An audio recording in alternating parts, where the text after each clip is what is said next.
Welcome to Subject to Talent, brought to you by Allegis Global Solutions. Similar to you, we're always trying to learn more. On this podcast, we speak to talent experts around the world, covering workforce management, market trends, technology, and our forever evolving dynamic industry. Hello. Thanks for joining us on a bonus episode of Subject to Talent. My name is Frank Edge. It was very important that we provided you with a COVID episode, and we thought long and hard about what direction we wanted to go. As we discussed this topic further, we knew we wanted to focus on the human aspect during this time. We wanted to bring you an episode that no matter what role you're in or what industry you belong to, we could all relate. And we wanted to take a step back and focus on each person individually, believe that this is more important now than ever to take care of yourself. AGS always encourages its employees to focus on their well-being, and one of the things that we have is an employee resource group called Myself, and through this resource group, we were able to learn more about an organisation called Mind. We invited Mike Jeffries from Mind to join us on our podcast today. Mike has worked for Birmingham Mind since 2003 and is currently the training manager there. He brings experience and expertise of service user involvement and has helped Birmingham Mind to embed service users in the co-design and co-delivering of its training modules. In this role, he has delivered training courses in a wide variety of settings, including bank sector, universities, local authorities, and many more. Mike is a qualified and experienced mental health first aid instructor. For this interview, our head of global inclusion and diversity, Ian Moses, had a chance to learn more from Mike. Let's hear more about it. All right. Hello, Mike. How are you doing? I'm doing well. Thank you, Ian. Good. Thank you for making some time out of your day. I'm super excited to have this discussion with you and learn a little bit more about Mind Birmingham. And I really appreciate you making time out of your day. Oh, thank you. Thank you for the invitation. Looking forward to it. Very good. So to start things off, tell us a little bit about how you got into the industry. Okay. I've always worked in people-related work, really. So I've spent my whole working career in what in England will be called the public sector and the voluntary charity sector. It will be some 17 years that I've worked for Birmingham Mind in a few weeks' time, actually. At the start of August. And one of the major motivations for even applying for the job really is my own personal experience of mental health issues and the fact that the job advert had at the bottom of it that they welcomed applications from people with what these days gets called lived experience of mental health issues in the jargon. It was a big encouragement to fill it in. I hadn't worked full time for a number of years, so that sparked my interest, and I've learned a lot since about myself as much as about mental health. I think really the two things have gone together. Yeah, that worked nicely. So can you tell us a little bit more about Mind Birmingham? Yeah, certainly. So Mind's a charity. It's nationally in England, it's the largest mental health charity. Plays a role working with government and kind of changing governmental policy and health policy, sometimes lobbying government, actually. And locally for us, in Birmingham, where I live and work, it's a kind of federated approach, really. All of the local minds in our jargon, LMAs, are affiliated to the national charity, but separate with separate charity numbers. So we support something in the region of 4,500 people in the Birmingham area with their own mental health issues, from residential properties right through to people who dip in from work for a short period of time, and my kind of training part of that is just part of the wider part of what Mind does around mental health in the city. Okay. So elaborate a little bit more on your role within that company. What are some of your responsibilities? Okay, so I'm the training manager in terms of job title. What that means is I'm responsible for our offer to business, to companies, to organisations around mental health. So I'm responsible for everything that we take into companies in terms of formal training sessions. It can be conferences, workshops, you name it, really. And I deliver a percentage of those things. To give you, I suppose, a very brief idea, 6 years ago, I'd say I did all of it. Now I do a small percentage because it's exploded in such a huge way that the growth of interest in mental health, particularly in the workplace, has been enormous and brilliant to see. And we love being a part of that. Yeah, I'm seeing that mental well-being is more prevalent now than ever. So can you tell us a little bit about the importance of awareness as well as maintenance of mental well-being and how to look after this? Absolutely, yeah. One of the analogies I like to use is the comparison with our physical health, really. And I think in this country there's a wide awareness of the idea of your 5 a day for your physical health, what you need to do to keep yourself physically healthy. I'm not going to claim I managed to do all of those things all the time, like lots of people, is the truth. But it's I think traditionally has been seen differently around mental health. I think what we're driving for, and we've come a long way, probably a long way to go still, is that getting people to think about, well, what's your 5 a day for your mental well-being? What are the things you can do to keep you mentally just as well as you are physically? And some of those things are the same: exercise, good nutrition, good sleep, etc., etc. But some of those things may be different, really. It's about getting to know who you are, really, what makes you tick. Not just what gets you through the day, but what helps you thrive and be successful, really. Yeah. So we had the pleasure of having you speak to our Birmingham office, and one of the things that kept coming up in that office, or that session that you spoke about, was the stress container. Right. So can you elaborate on that stress container, and also share with the people on how to notice that your stress container is overflowing? Okay, and that's lovely to hear. I don't want to claim any credit for the stress container. To be honest with you, if anybody listening to this puts the 2 words into any search engine, they'll find it, and that's great that people can get easy access to it. Really, what I think it describes is that there's a saying that gets you. I think I've heard most of my life in England anyway. I don't know whether this translates to America and other countries, but people saying, "I've had it up to here," and what they mean by that is, I can't take any more. Feels like my head's going to burst. I've taken on too much. I'm not dealing with things very well. And I think what that sums up is we all have an internal ability to contain the stress in our working lives, our personal lives, the interaction of that. And different people have a different size stress container. And that's based on life experiences, the amount of support you have around you, your ability to understand your own mental health and deal with that, really. So it's the idea of an internal capacity. Lots of different things impact on the size of the stress container. But it's about learning to spot when that container is actually becoming quite full or potentially full. And that's when sayings like, I've had it up to here, or I guess the way it can sometimes come out, unfortunately, is that we scream or we shout or we cry, or we are not as kind of proactive with our co-workers as we'd normally be. Those kind of things, really.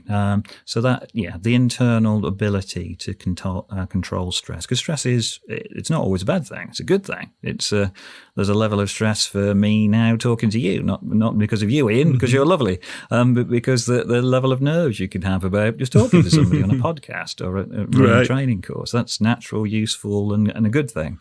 But the build-up of stress, particularly over longer periods, that can be more damaging and difficult for people. So the idea of a stress container is that it has taps and valves on it. I suppose a good analogy is with, I don't know, you might have a system on your drainage at home where you collect rainwater and water the garden.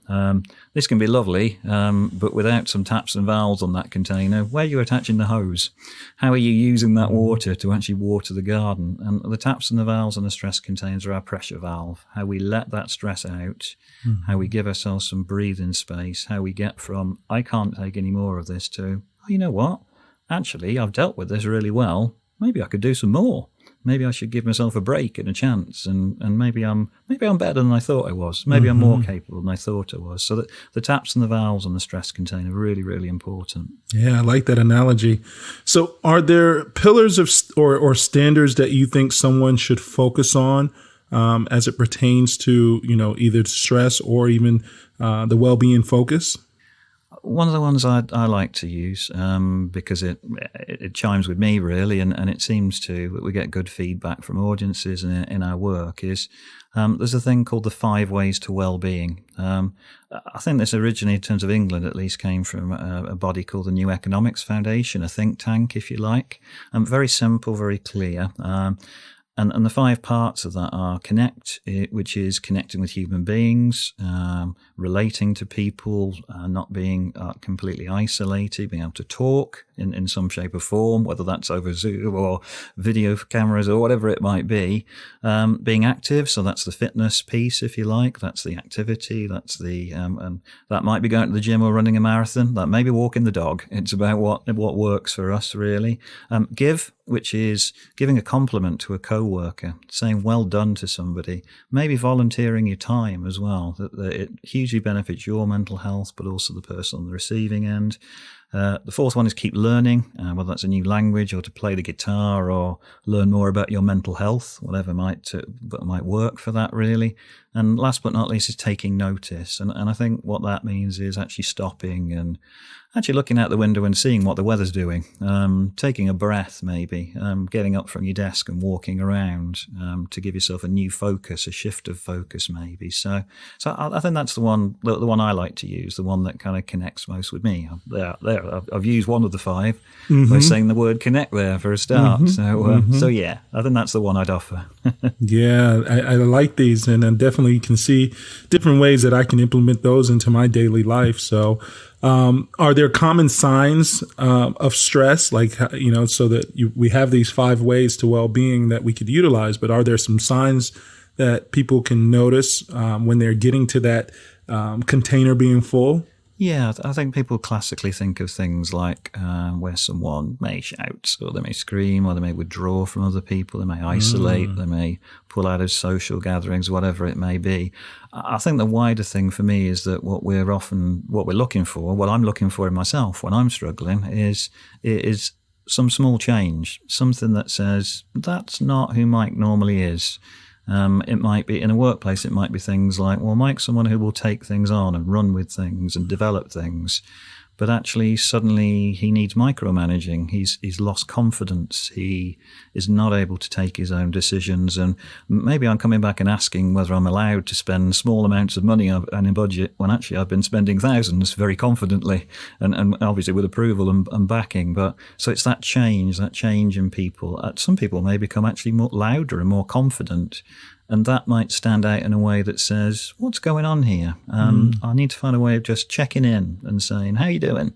And what's going on? What's going on for you, really? So that change, I think, is something that, and being able to say to people, being able to feed back to somebody a change, particularly in behaviour, is possibly a safer way to start these conversations, because that's real and you can kind of prove that when you start having a conversation with somebody. Yeah, those are really good suggestions for, leaders, partners, friends to pay attention to when you're working with colleagues or your peers on recognizing some of those common signs of stress. So thank you for sharing that. Now let's transition to the how-to, right? How do you help colleagues who need support? What is some advice that you would give to those leaders, friends, partners on how to help those colleagues? I think that the start point for me is honesty. It's some honesty about yourself sometimes as well. I think sometimes kind of phrases can sound quite cliched, but I really like the phrase, it's okay not to be okay, because none of us are 100% all the time. I certainly respond to leaders that are able to share some of their vulnerability appropriately and at the right times. That can actually be a very powerful thing, very useful thing in lots of ways. Lots of sensitivity, yes. But I think a preparedness to talk, a preparedness to take maybe both people, however many people, out of the immediate situation and go for a walk and not try and make things too formal. Sometimes the workplace maybe just isn't the right place for this conversation, but maybe a local cafe is, maybe the sidewalk is, maybe the local park is. It's those kind of things that honesty and integrity, I think, are huge things. But yeah, being prepared to listen. Also, I think it took me too long in my working career to kind of accept and understand this, that sometimes I'm the wrong person for this conversation. Sometimes maybe I'm too male, I'm too old, I'm too white, I'm too English. All of those things might be possibilities. And the ability to say, you know what, I think we can help you and I think we should help you. How about you try a conversation with X person or Y person?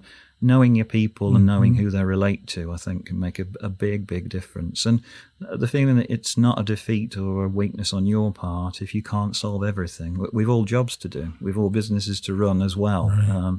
It's about how we involve lots of people. I think diversity becomes hugely important here, having a diverse group of people who can make these offers.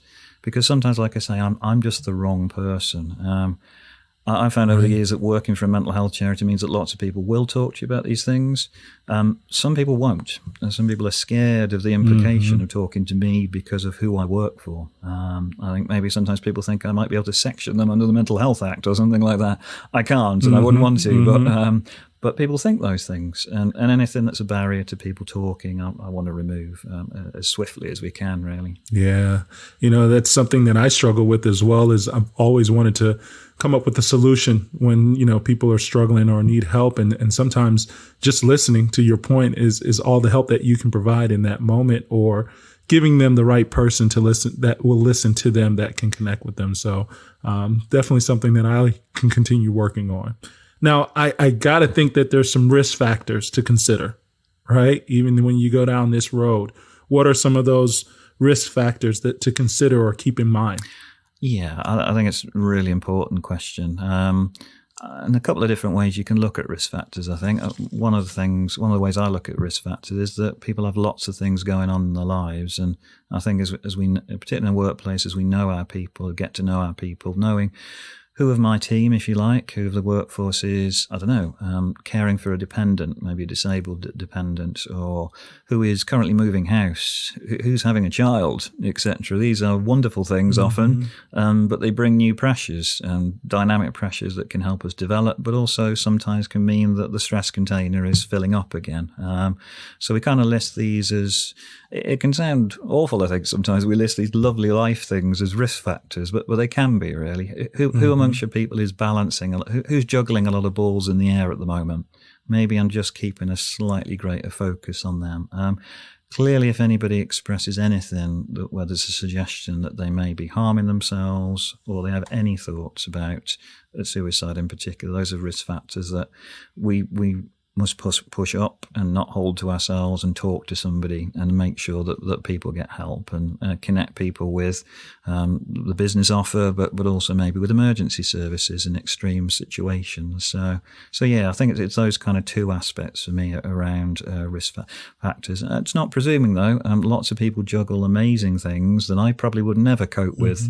But they do it really well, because maybe they're just much better at emptying their stress container. Maybe they've been here lots of times before and they're just more skilled than I am. That has to be a possibility. So the honesty, the integrity, the listening to people, all huge around all of this, really. Yeah. And so for us that are less skilled, do you have any advice on how to approach the topic of mental well-being with others? Do you have some advice for us?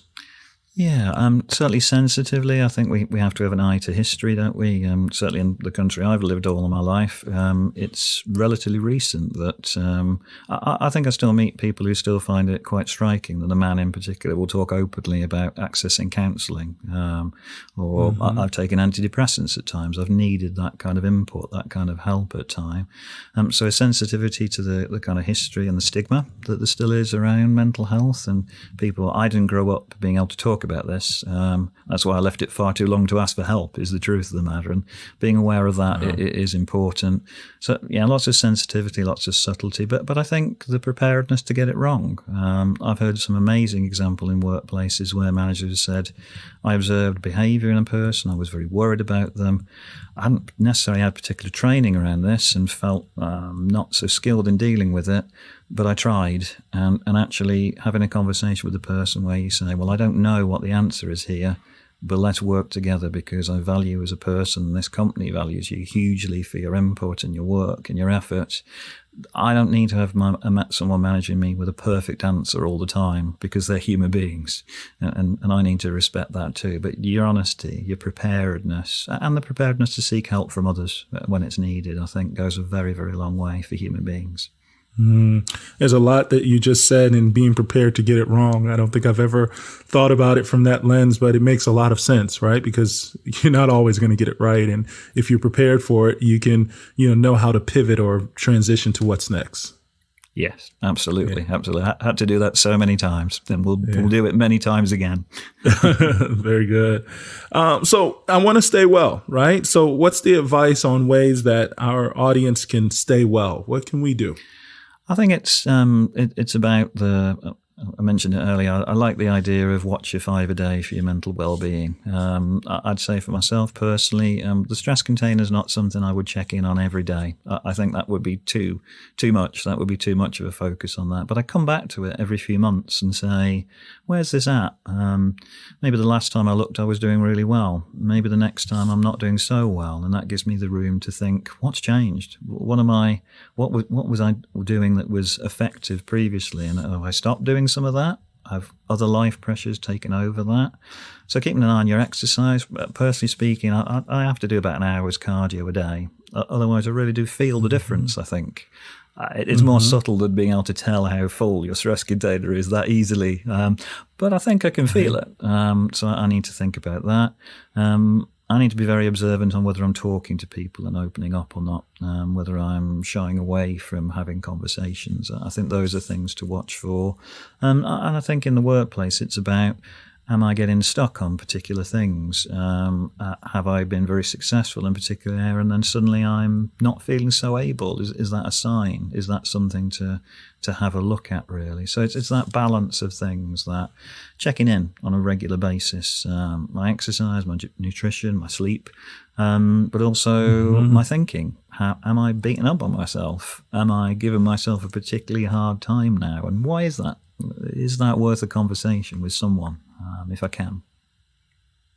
Yeah, I think I'm going to have you call you daily to help me with some of my areas of opportunity. So, you just mentioned about sleep, right? And that's a big one. I know for me personally it is as well. But why is sleep a huge contributor to that mental health?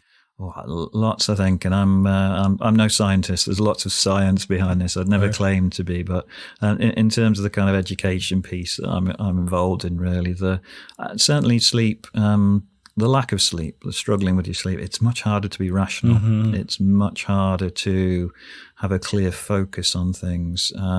Things that are relatively small can look so much bigger when we struggle with our sleep, and it's a kind of chicken and egg effect in a sense, or a domino effect, maybe you could call it. Maybe that's a better description. That we then focus on, why aren't I sleeping? Why am I so tired? And it becomes difficult then to potentially to address that. I suppose one of the simplest and powerful messages I've used in training sessions is that the idea that, and it's an awful idea in a sense, but the fact that sleep deprivation is unfortunately a really highly successful torture technique. And in a sense, if we're losing sleep, and it's probably not our fault, it'll be a combination of factors, but losing sleep, there's an element of torturing ourselves. It's the human body tends to collapse quicker through lack of sleep than through lack of food. So sleep is so integral to our well-being and our functioning and our cognitive ability. My memory is not the greatest at the best of times, it has to be said, but it certainly seems worse when I'm struggling with my sleep. There's no two ways about it. And how I perform at work, I think, is measurably not as good when I'm struggling with sleep. Yeah. Got to get that rest. So important. So I have a confession, and I know many others have this same addiction around technology, right? Just addicted to technology, either whether it be on your laptop, phone, tablet, whatever it is, right? Have a hard time shutting it down. So why is having that detox from technology so important to our mental well-being? I agree with you, Ian, in terms of I wish I could be as good at it as I'm encouraging other people to be. It's so much easier to tell other people than it is to do it yourself, so often I find. But yeah, I think it's some of the things we just said about sleep as well. Again, there's a level of science beyond my kind of position, if you like, at knowledge, but certainly I've done things around looking at the emission of blue light from my phone and going into the settings and having a play with that and seeing how that impacts on me. Trying not to charge my phone in the room where I'm aiming to sleep. Certainly the advice seems to be that you need roughly about 2 hours off digital devices before you're going to get any quality level of sleep. And I don't achieve that all the time. It is very addictive. I'd kind of questioned myself a year or two back and said, well, I've got all these apps on my phone. I'm getting all these notifications. I'm finding myself worrying that, well, what if I'm missing the message from my family or a colleague that's in app number 7. And actually what I've done is turned off all the notifications other than the essential stuff, phone calls and text messages, pretty much. I mean, there may be other things in a workplace context, of course, but because I can disappear down the wormhole of searching through all these things, I lose focus. I may well lose sleep. So yeah, really important. The idea of a technology detox, I think, is obviously relatively new. Some of the technology is new. Also important to say that I think sometimes this comes across as all technology is bad, and that's clearly not right. It can be incredibly supportive. I can think of lots of people I've met for whom technology has made a vast positive difference to their mental health and well-being, has connected them with people in ways they've not been able to connect before. So I don't think it's technology bad. It's thinking about how we use it and its impact on our health, both mental and physical, really. Yeah, so just taking a break, because we need technology, right? But we have to find that balance and be able to take that break from it. So yeah, definitely an area of opportunity there. What are some of the different ways people manage their own levels of stress in and out of the workplace? Have you seen any patterns, any best practices in and out of the workplace? I think kind of combining the two, looking at a combination of approaches across kind of life and work can be really successful, is really successful. It's very individual, and different things work for different people. I often give an opportunity for, and it often gives people a laugh when I deliver a training course by saying that certainly one of my coping mechanisms is very heavy and very loud music. That works for me. It would be the worst thing in the world for many people, and we're all different. The way we relate to things is different, and our life histories are different. Of course they are. That's where diversity becomes so important again, doesn't it? But I think looking across the piece of life and how life and work balances. Very quickly, we did a short kind of panel with the banking industry, actually, or a bank, one of their offices in Birmingham, and it was a panel piece around men and the birth of their first child, and how they often found that balance of life and work really difficult at that point. Maybe other people's expectations of their job role alongside being a new father. And some of the things some of those men said to us was, yes, it was about exercise, yes, it was about space and time, but also it was about conversations with work, about, well, I'm just as committed to this company. I'm going to put just as much in as I can, but actually I have this new thing in my life that's central and really important. So other people understanding that change, those balance, because actually I think when you understand that and give people support, a chance to kind of talk or cry or whatever they need to do, you engender huge loyalty. When I've been supported by employers and managers, they get a lot more out of me, is the truth of the matter, because it matters. It makes a huge difference that people give you room and time and respect. And oftentimes I think we really do want to pay that back tenfold is often the way it goes, really. So, but I think a respect for how individual that balance is just so important. And maybe being able to offer examples. I think where leaders offer examples from their own experience, that can be a very, very powerful thing. I suppose one brief example of that is I'm an instructor for a thing called mental health first aid. There is a version of that for the armed forces in England. I don't deliver that. I've never been in the armed forces. I don't know their life, their training. I've never been under fire. There's a level of, whether it's fair on their part or not, a level of a barrier. So people are trained in the armed forces to deliver that training. Hearing it from your peer group, I think can make a huge, huge difference to people. Yeah, there's a lot of value in those connections, right? And then when you see someone who's going through it, who's similar or like you, it allows you to, make that connection and actually get the help that you might need or the support that you need, that you brought up. Absolutely, yeah. Yeah, we all need support, and I think that's so important. And that's why this is such a really good topic, because you just never know. You never know what support someone is needing. You don't know what they're going through. And we appreciate organizations like yourself, like mine, Birmingham, that provides some relief, because you just never know. So So my last question for you is there any advice that you would give those who may be struggling with mental health? Is there things that you would suggest on, ways to, get through it, similar to maybe some of your own personal experiences? Yeah, I think again, as I say, it can sound like a cliche, but that phrase, it's okay not to be okay, I think it really is an important one to accept that we all have vulnerabilities in some areas. We all have better days than other days. That doesn't make us weak or unprofessional in the workplace in particular, but it makes us human. It makes us who we are in lots of ways. So the preparedness to try, I think honesty and integrity from the person needing the support is vital as well. It's vital from a manager, but also vital from the person. The willingness to try and have a conversation, to seek that out. To maybe, I think a big thing for a lot of people is maybe they tried before, and maybe it hasn't been successful, or they didn't feel listened to. There's an element of kind of learning from that and being prepared to try again. The feeling that I'm worth it as a human being. I have something to offer this company. We need to use those as drivers to say, well, however difficult this may be, and this may not be part of my background, or I wasn't brought up to talk about this, it is actually the professional thing to do. The professional thing is to talk and to seek help, to seek advice, find the right people to talk to, and keep trying, I think, is the other thing. But also that it's about maybe a willingness to hear different offers. Different things work for different people. Some people, medication may be an important part of recovery from mental health issues. Other people, it might be counselling. Some people find things like mindfulness, relaxation therapies, that actually they benefit more from more exercise.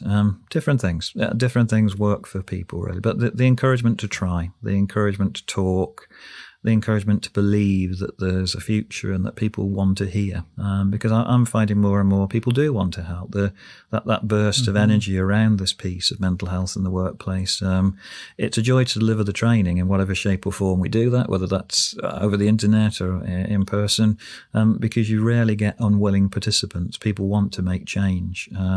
When you hear people saying, you know what, my job, and I like being at my company more because they encourage me to do this. They see this as important. Right. I think it almost can become a retention issue, that it becomes such a positive. This is a place that encourages me to talk about my mental health. This is a safe place. This is a place I see a career with and I see a future with. Anything we can do to encourage that, encourage people to talk to each other, I think it's creating that atmosphere where it just becomes normal. I've stolen it. All my best catchphrases are stolen from audiences, like most presenters, I guess, really. I really like examples I can give, really quite senior men in particular in corporate organisations who said things like, well, the way I really got my male friends to understand this is I said things like, you have regular physio on your knee that you injured on a football field or a hockey field or whatever it may be, basketball court. I sometimes have physio for my head.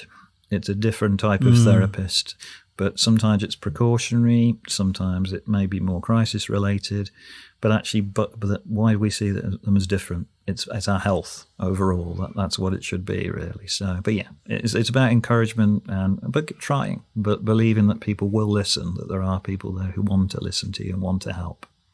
Yeah, well, you're an example of someone who tried, right? And without you trying, I don't think we would be here right now. We wouldn't have the ability to have or leverage you as a resource. And I think you bring up a very valid point about the company's willingness to make this a focus for their employees. And so kudos to those companies who do that. I know personally that I walked away with a lot of key takeaways from what you shared with our audience. And I hope that many of our folks that are listening to this podcast have an opportunity to walk away from some of the really amazing points that you brought up and shared with us. So, Mike, thank you so much for making time out of your day to share some of your knowledge and insight and some of these best practices. We know they all won't work for everyone, but one of the key things that I heard you say was, hey, we have to try and we have to be willing to listen. And those are some of the first steps in really helping people get to a healthy mindset. So thank you very much for making the time out of your day. Yeah, you're most welcome. Thank you, Ian. Really enjoyable from my point of view. Thank you. Thanks for joining us today, and a special thanks to Mike from Mind. If you would like to know more about the mental health training offered by Mike and the work undertaken by Birmingham Mind, then please visit them at birminghamminds.org. As always, you can learn more about AGS at allegis-global-solutions.com. And if you have any questions for Mike or AGS, feel free to tweet us at Allegis Global with the hashtag Subject to Talent. Also, you can email us at subjecttotalent@allegis-global-solutions.com. And if you enjoyed our podcast today, please subscribe, rate us, and leave a review. Until next time, cheers.